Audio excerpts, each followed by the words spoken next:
I'm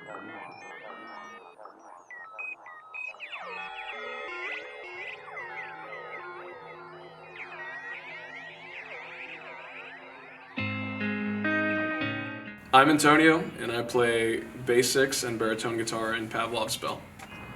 I'm Frankie, and I play drums in Pavlov's Bell. My name's David. I play synth and guitar in Pavlov's Bell.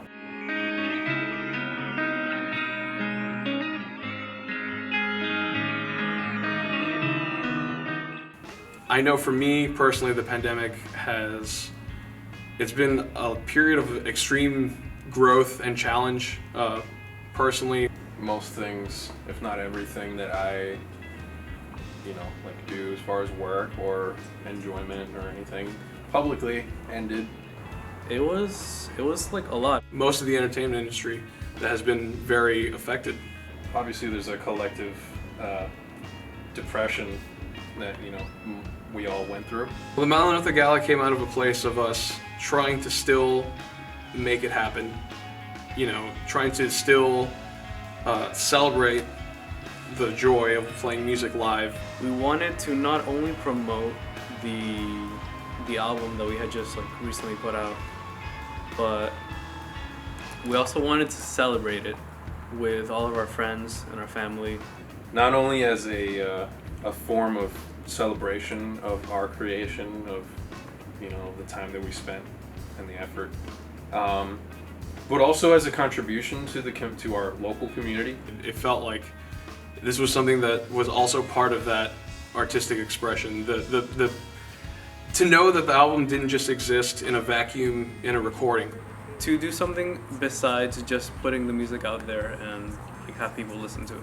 That we could actually perform it, that we could actually see what it would be like to play in front of people was kind of like a fantasy that was realized through that. It's great to have that interaction with people who know your music and is there out of love and support. Pavlov's Bell sounds the best when the music is played live.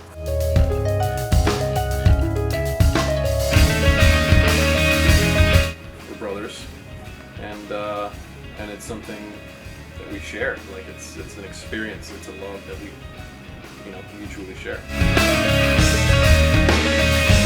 It's like, okay, how do we adapt to what's happening? Because we obviously did not want to do something haphazard that would, possibly hurt the people that we love, which are the people who were there. We played, it was a very intimate setting with people that we knew quite well, We would invite a small number of people, people that are close to us that we know, and we'll have a very small contained rock show. We were very precautious about how we went about it. It was a seated show, everyone was very spread apart, masks required. The food that we had by our wonderful friend Danny from Zeta, he cooked an amazing vegan shawarma, and it was really good. It was made to order, and it was fresh, and it was amazing, and it was definitely an extra sensory part of the show was having delicious food. It was work. There was a lot of work to do, I had my hand in the technical part of the actual, sound and recording all the audio and making sure it's right. And there was a lot of mics and inputs to work with. The event planning process has a lot of different moving parts. So there's the whole decoration, catering. The LED screen, which was great. I think it was a huge challenge. I think we were almost overly ambitious in how we went about doing everything. Especially with the actual musical arrangements, having extra people that we don't play with but are part of our band's history and kind of the community that we inhabit.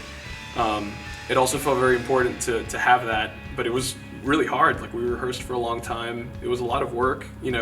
David had to write out music. We had to spend hours with our musicians, kind of showing them the weird nuances of the record that we made. All the musicians, from being on the record to the gala, Gabby Hardcore Harp on the record. We had Sebastian, who recorded on the record and also featured on the gala.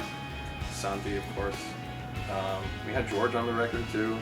This, almost orchestral feeling of having extra musicians that are our friends, that are dear to us, that are part of our history.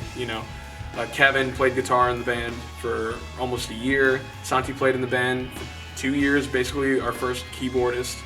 Sebastian we had never played with in person, but he laid down sax on the record.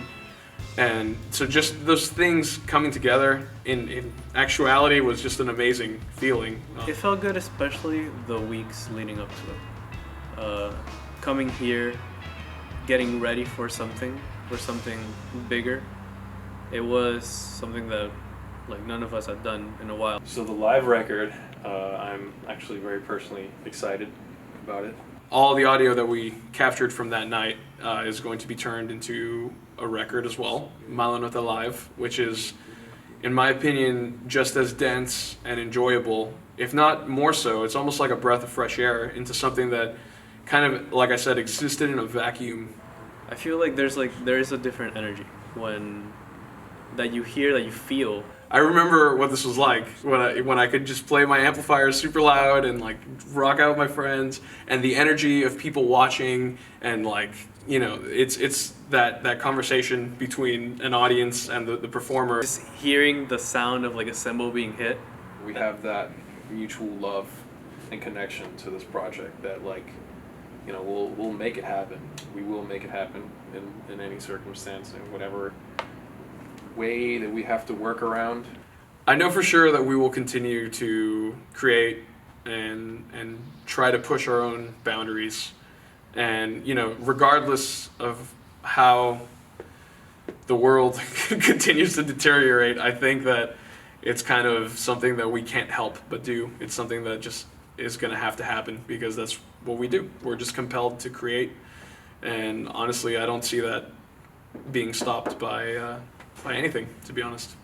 We're gonna do it until we can't do it, which is when we die, I guess. Whatever happens, we're gonna keep doing our thing for sure, and it's always gonna be done with a lot of love.